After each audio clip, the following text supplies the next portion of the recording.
ஸ்டாலின் அவர்கள் சிதம்பரத்துக்கு வந்துட்டு போயிருக்கார்.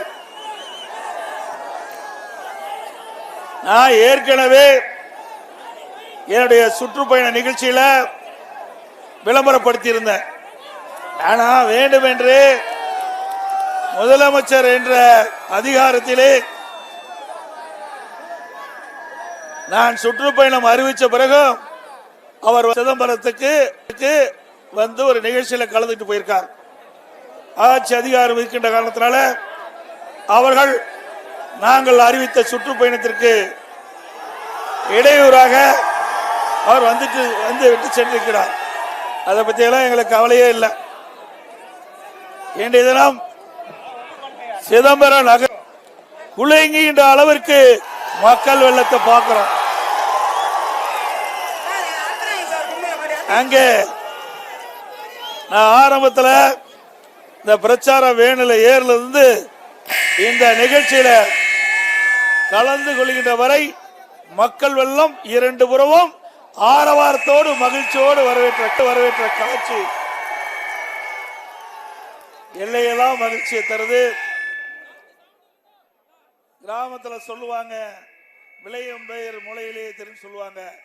அது மாதிரி 2026 சட்டமன்ற தேர்தலில் நம்முடைய சிதம்பரம் சட்டமன்ற தொகுதி வெற்றியே நிச்சயிக்கப்பட்டு விட்டது.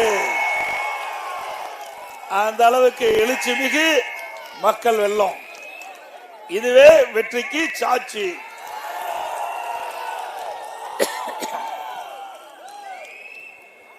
ஸ்டாலின் பேசுறாரு,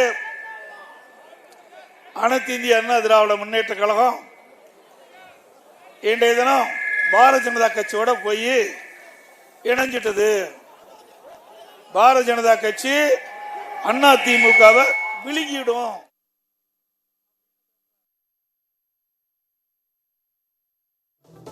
திரு ஸ்டாலின் அவர்களே, நீங்களும் பாரதிய ஜனதா கட்சியோட கூட்டணி வச்சிருந்தீங்க.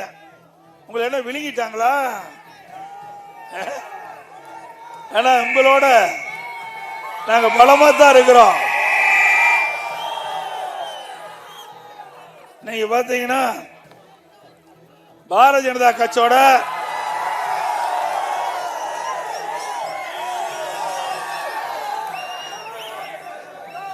யாரோட வந்திருக்கிறாங்க?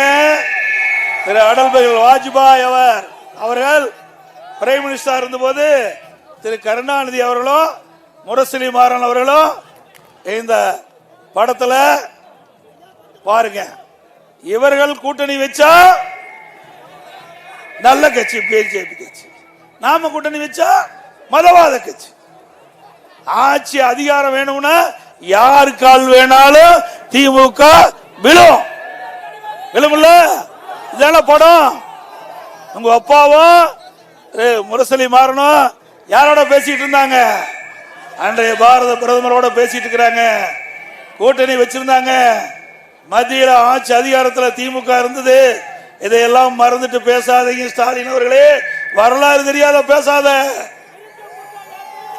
2001 சட்டமன்ற தேர்தலில் கூட்டணி வச்சீங்க. 1999 பாரதிய ஜனதாவோட கூட்டணி வச்சு மத்தியில ஆட்சி அதிகாரத்தில் இருந்தது திமுக.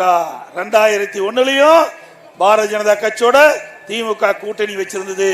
நீ பேசுவதற்கு தகுதி இருக்குதா? திமுகவுக்கு தகுதி இருக்குதா? இதுக்கு மேலையும் பேசுனா புரிஞ்சுக்க, சொல்லக்கூடாது. இது இல்லைன்னு தான் அர்த்தம். அதோட இன்னொன்னு சொல்றார், எடப்பாடி பழனிசாமி பிஜேபி கண்டு பயந்துகிட்டு இருந்தார். பயம் என்ற சொல்லு அண்ணா திமுகவுக்கு இல்ல. ஒரு தொண்டனை கூட யாராலையும் பயமுறுத்த முடியாது. அண்ணா திமுக தொண்டன் முதல் தலைவர் வரை சொந்த காலிலே நிற்கின்றவர்கள், எதற்கும் அஞ்சாதவர்கள்.